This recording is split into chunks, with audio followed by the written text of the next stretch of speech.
Фэшн и благочестие. Трудно ли в условиях жестокой конкуренции, а в мире красоты зачастую работают совсем не женские законы, начать бизнес в такой очень специфичной сфере, о которой сегодня нам в студии «7 дней плюс» расскажет дизайнер и молодой предприниматель Лейсан Гарифуллина. Здравствуйте. Здравствуйте. Лейсан, я сразу задам такой вопрос. Основатель бренда или основательница?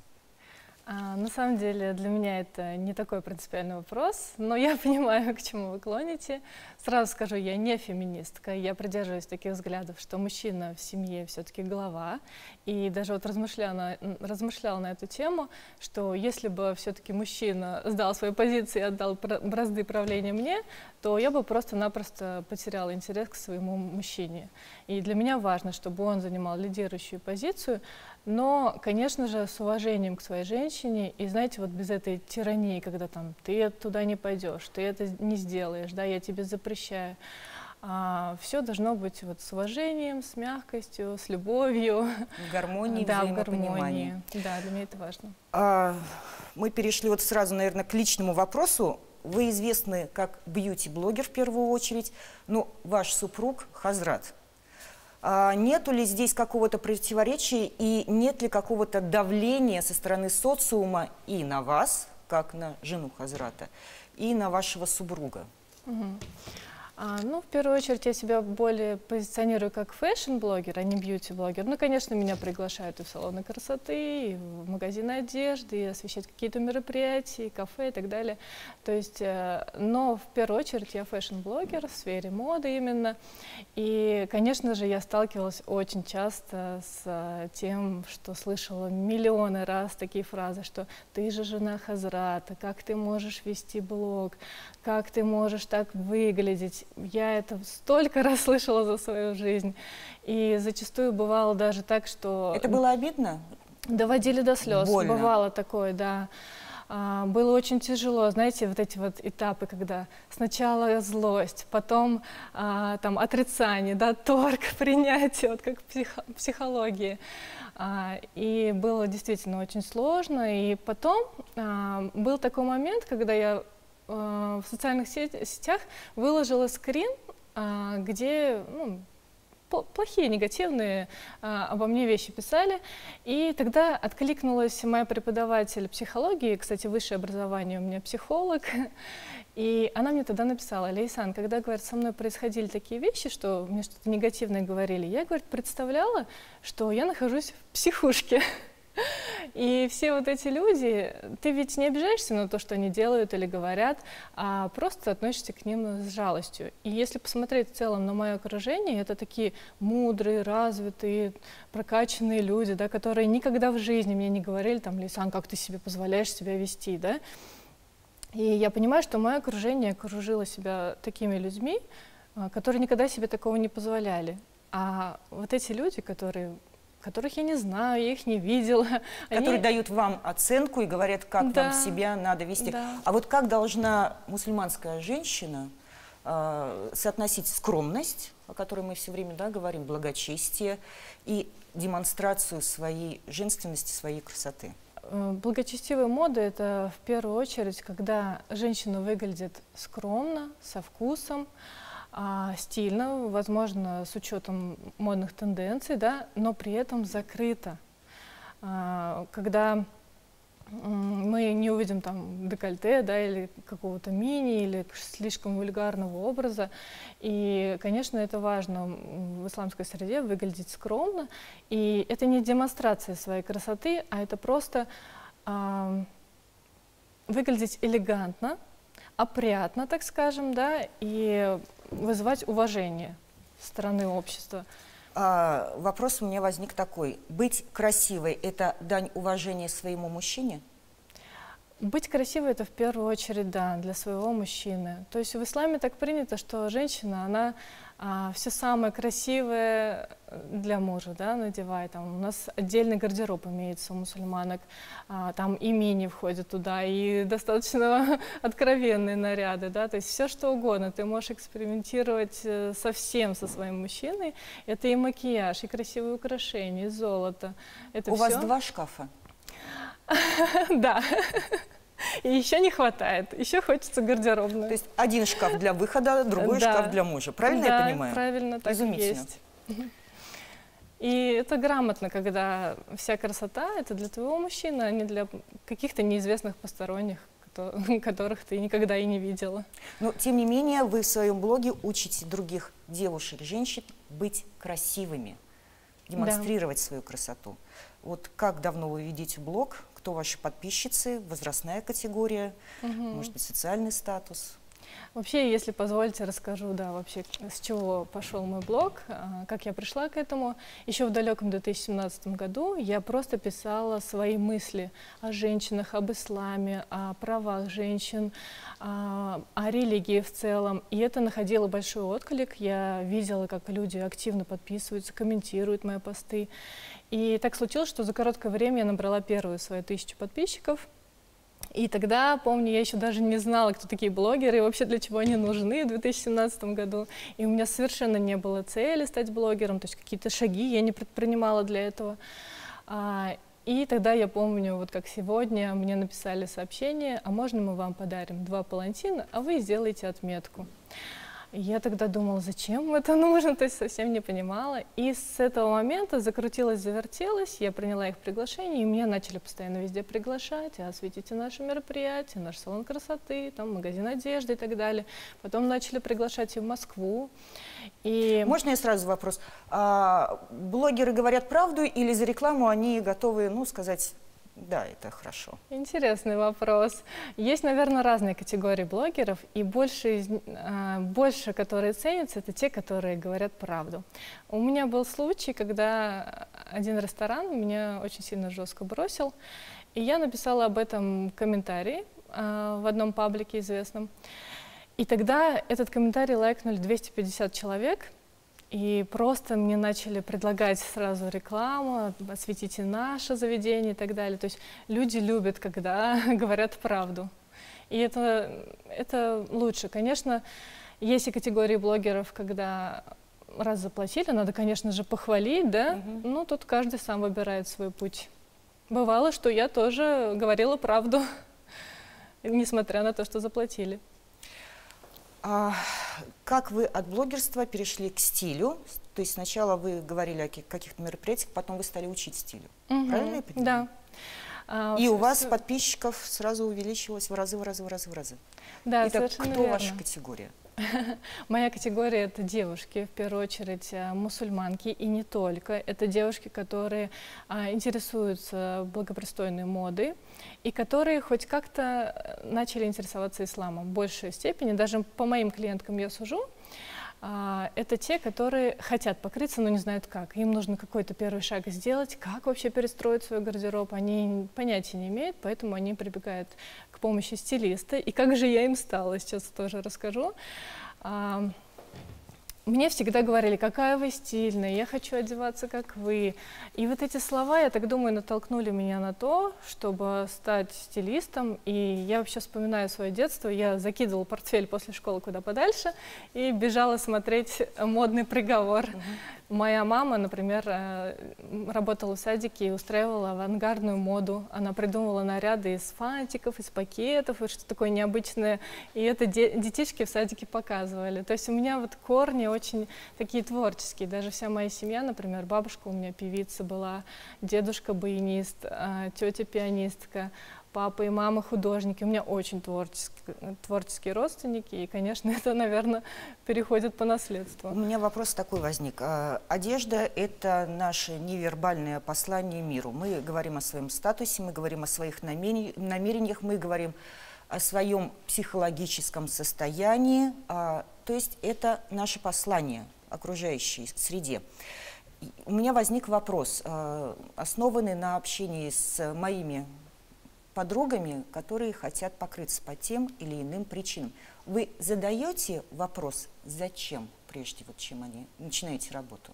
Да, потому что причины могут быть совершенно разные. Я знаю, что есть и, извините, охотницы в платках, которые ищут мужчин в определенной социальной среде, и это их демонстрация также намерений. их Да, может да, быть да. мимикрия в определенном смысле. Вот согласны вы с этим или нет? Да, на самом деле, прежде чем начать с клиенткой, я провожу такое небольшое анкетирование и задаю вопрос, почему хотят сменить стиль, ну и там еще дополнительные разные вопросы. Чаще всего, конечно, ответ, что я хочу принять ислам или я хочу покрыться, это вот, ну, моя аудитория. Чаще всего так. Был случай, когда девушка пришла на шопинг со мной в мини-юбке с длиннющими черными волосами, черными длинными ногтями. И для меня было удивительно, что она хочет покрыться. Потом выяснилось, что у нее появился парень, который вот мусульманин, и она таким образом пожелала ему угодить.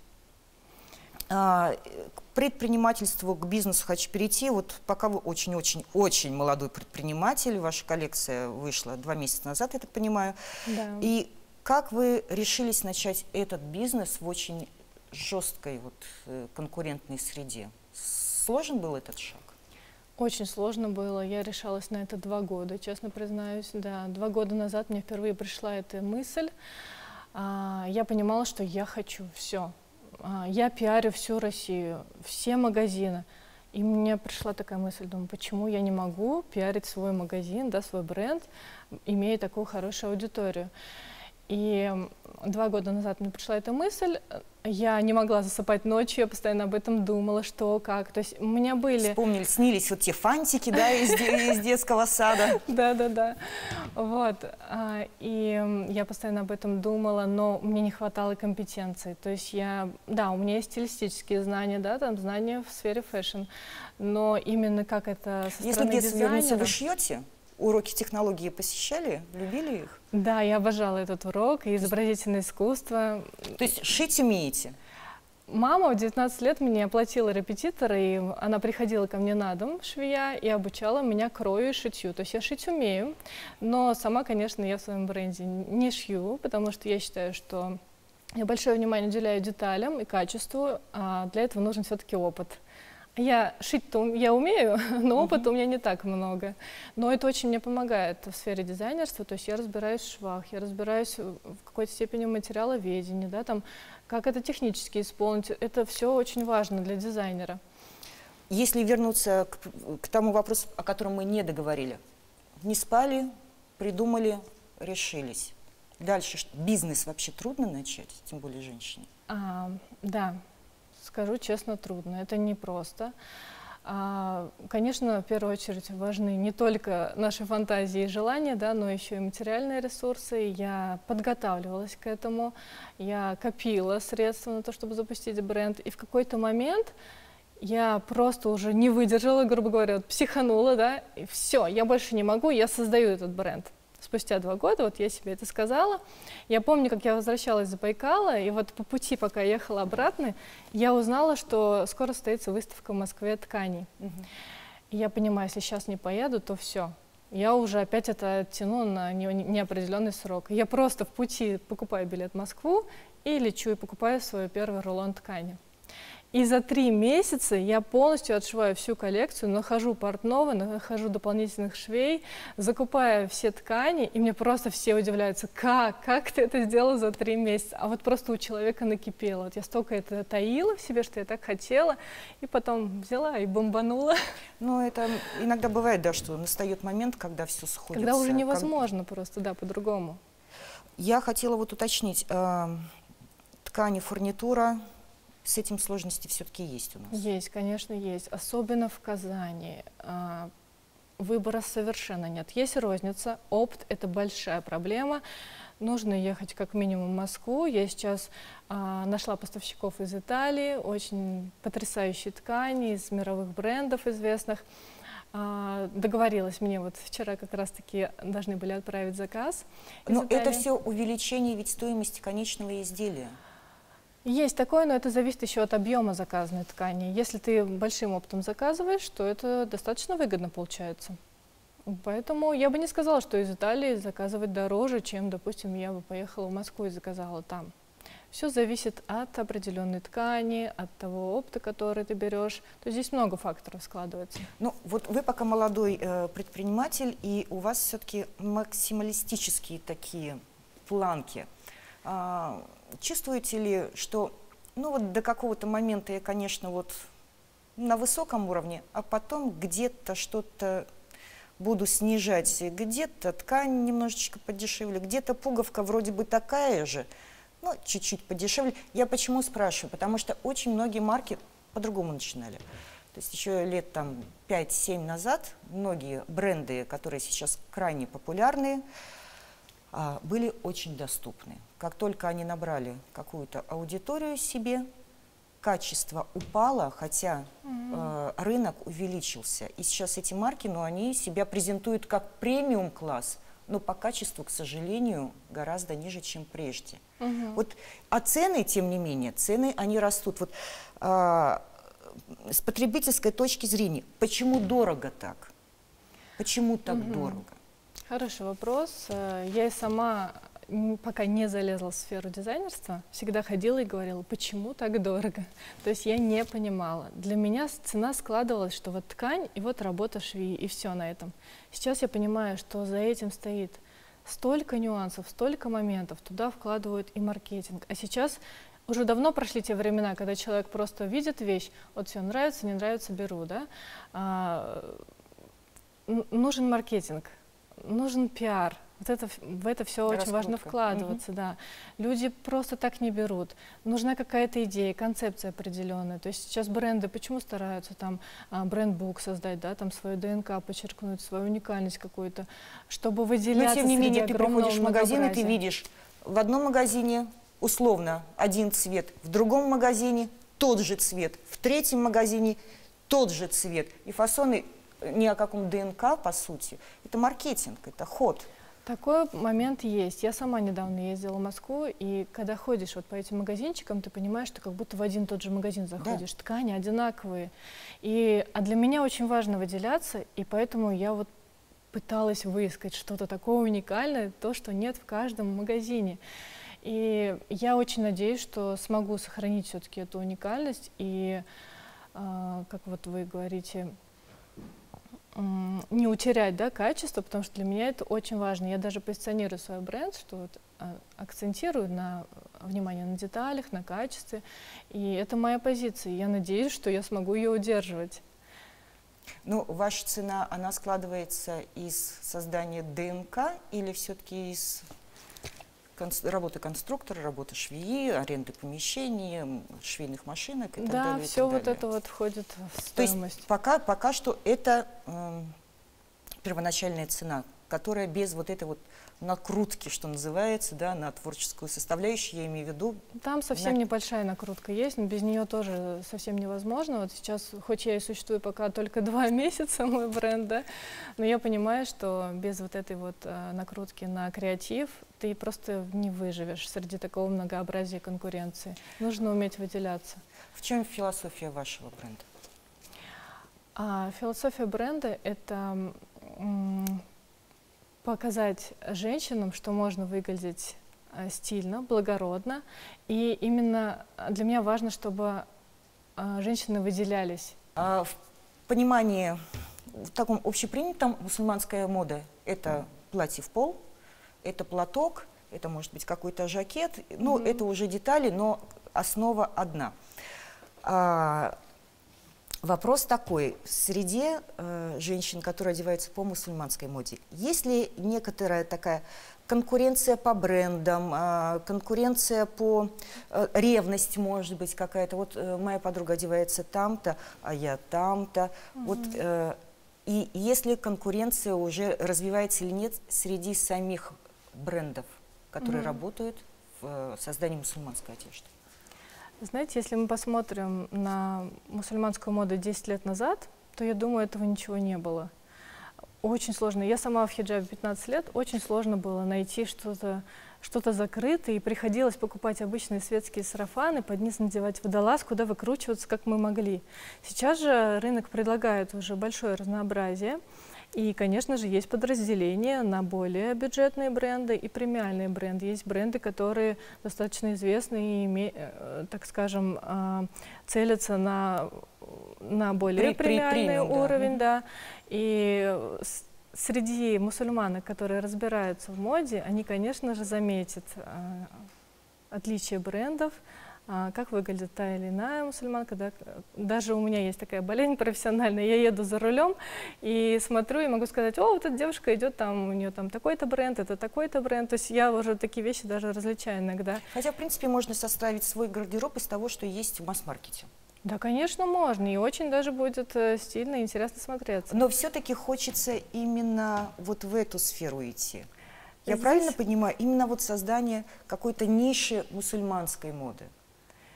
Я свой бренд не позиционирую как мусульманский бренд, то есть я об этом нигде не говорю, и даже лицо моего бренда — это девушка с длинными волосами, непокрытая, и я хотела бы, чтобы я могла способствовать распространению благопристойной моды не только в среде мусульманок.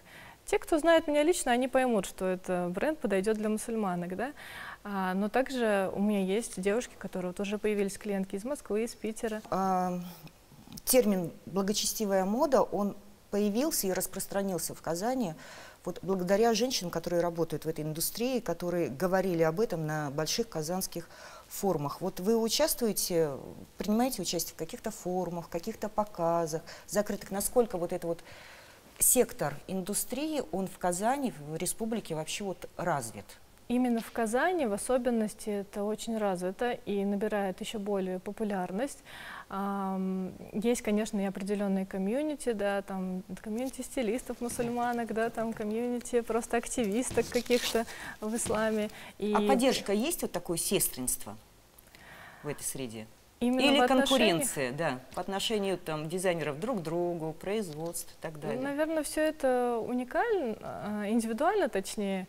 В целом, я состою в огромном количестве комьюнити, и стилистах, и дизайнерах, и так далее, да, и там достаточно дружеские, теплые отношения. И, наверное, если вот это какая-то конкуренция, то это вот не в сообществах, а в среде тех, кто друг друга не знает. Вернусь к сложностям бизнеса. Мы говорили о компетенциях. Сейчас многие очень говорят, что трудно найти хорошую швею, хорошего раскройщика, хорошего конструктора. Столкнулись с этим? Действительно, такая проблема есть. Я общаюсь со множеством дизайнеров, и они рассказывают: о, освободился цех, я так рада, все, я встала к ним на очередь. То есть найти свободный цех сейчас очень много в связи с тем, что руки-то есть? Кто умеет шить? Вот в этом-то и проблема, что все они заняты, даже если они есть, они все заняты. У нас такое многообразие сейчас брендов, особенно локальных, после того, как массово ушли известные бренды, начали распространяться наши локальные. Это, конечно, хороший момент, но действительно сложно найти, и особенно найти своего конструктора, да, который тебя поймет, потому что, знаете, мы, дизайнеры, такие: ах, там нас не остановить, фантазия поперла и все. А сделать это невозможно. Конструктор тебе говорит по факту: так невозможно, да. И поэтому, когда я нашла своего конструктора, который тоже вот такая вот и любит что-то необычное, она такая: так, придумаем, попробуем, сделаем. И я очень прям счастлива, что я смогла найти такого человека. А по словам других дизайнеров я часто слышу: вот она мне там говорит: это нет, давай упростим, давай упростим. То есть это задача конструктора — сделать попроще. Но в Казани конкуренция серьезная среди дизайнеров, среди ателье частных, бюро? В Казани в особенности, думаю, активная конкуренция. И в Москве, в Казани, и в Питере, вот в столицах, так скажем. Просто каждый день появляются новые бренды, и как удивлять аудиторию. Хорошо.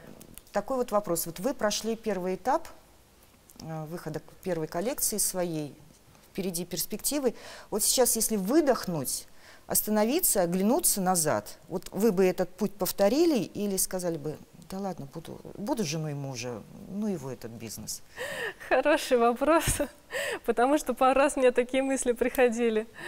Ой, а зачем я туда залезла? Я жила спокойной жизнью. Вот приглашали меня там: осветите наш спа. Ой, я завтра не смогу. То есть я сама выстраивала свой график, а здесь ты предприниматель, ты работаешь 24/7. Но это творчество, которое мне очень нравится, от которого я получаю удовольствие, и, скорее всего, я бы все-таки вступила на этот путь.